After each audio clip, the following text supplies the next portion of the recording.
Hey guys, welcome to Manifesting Better. I'm back with another video and another topic that needs to be addressed. I also have an Instagram account. The link for that is in the description box below.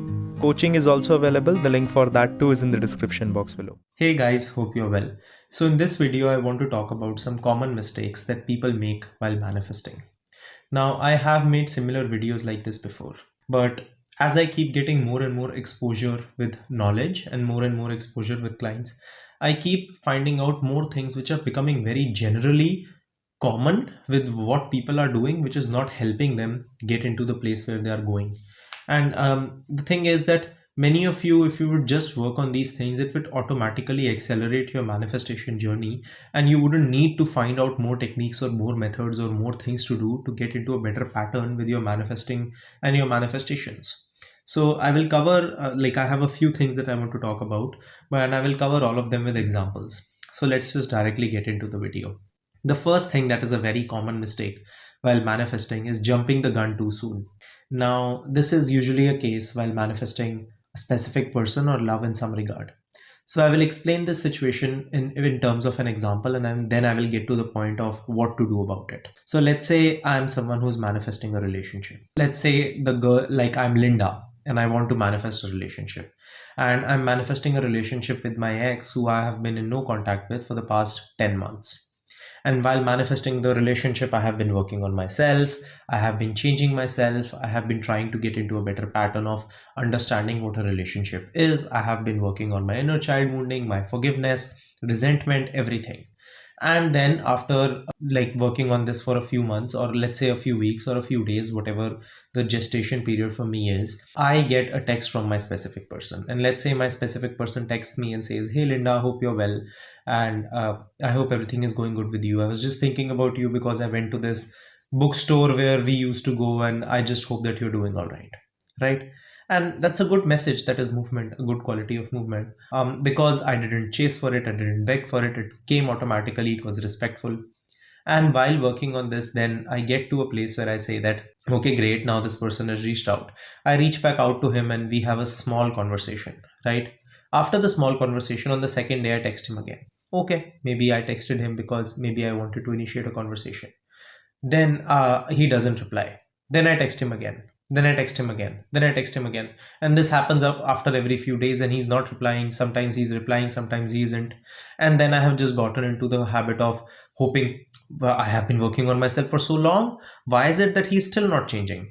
What actually happened? Why is my movement stopping? Why is he not giving me what I want? Why am I not receiving the results that I was hoping for? Why is that happening? Why is this happening? This is me jumping the gun too soon. Eventually, nothing wrong was happening. I was actually doing good. I was actually working on myself. I was receiving movement. I was calm when movement came. But then, as soon as movement came, I quickly shifted back to who I was before the movement happened and before I was working on myself. I became my own desperate self, which was just begging for movement and begging for results, and eventually landed back into the exact same place where I was, and again pushed the person away. So don't jump the gun too soon. Work on yourself, but when you get movement, that doesn't mean that you have to abandon the work that you were doing before. Next thing, technique hopping. And this usually is a representation of my poor self-concept and my own inner desperation. So let's talk about Karan. I will give you an example of my name. Let's say I was manifesting money in my life, right? And let's say in this current moment, I'm in a slight desperate situation with money, and that's fine. I understand it can happen. But while working on that, I go and I learn about manifestation. Then I start affirming, right? Then after affirming, someone tells me, maybe you know what you should do? You should maybe do ask formations. You should ask questions instead of affirming. Then I start doing that. 2 days after that, someone tells me, you know what you should visualize? Or I see a video where the person says, you know what you should visualize? And then I start visualizing. Then 5 days later, I start scripting. Then I start making vision boards. Then I start having inner conversations. And then I tell myself, why isn't it working out? I have tried every technique there is. Manifestation just doesn't work. It isn't working because there is no internal change. Because all I'm doing is I'm hoping that this technique would be some sort of a magical fix. And all I will have to do is I will have to do this technique for a few days, and it will eventually lead to the place where I want to be. It will eventually give me the results that I'm hoping for. And I will just get into a place where magically something will show up for me. No, in no way, shape, or form is manifestation magic. In no way, shape, or form will it give me magical results until I change myself. So, if you're picking a technique, understand that the purpose of the technique is to change you. And if you're not changing yourself, then don't do the technique because it doesn't really help that way. So, focus on the techniques as just a means to an end, right? Eventually, your goal is to reach a destination. Through which vehicle you reach the destination, it doesn't matter. The next one, looking for a temporary fix. Now, when we talk about temporary fixes, this again goes back to the concept of relationships. So let's talk about Rick here. Rick was in a relationship and that relationship ended because Rick's partner cheated on him, right? Now, the issue with the whole, discussion about if I should manifest someone who cheated on me or not, that's a very situation based thing. I would not comment on it here because infidelity, cheating is a very different topic and it requires a deep understanding of the situation. So I would be able to advise on that once I know your situation in a session or something. But let's talk about Rick and let's say the reason that the person cheated on Rick for whatever reason. And now what happened is that Rick was coming from a desperate place and his partner, because of the guilt of cheating, came to him and started telling him that, no, Rick, I just want to get back to you and everything, just because they are feeling guilty in that moment and they are feeling shame, right?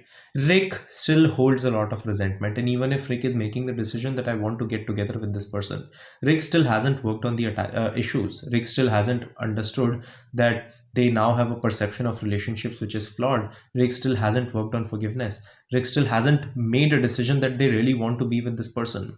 But because in this moment Rick is feeling desperate, they just take a temporary decision just to get back without actually working on the things that are needed to be worked on for the situation to work ahead.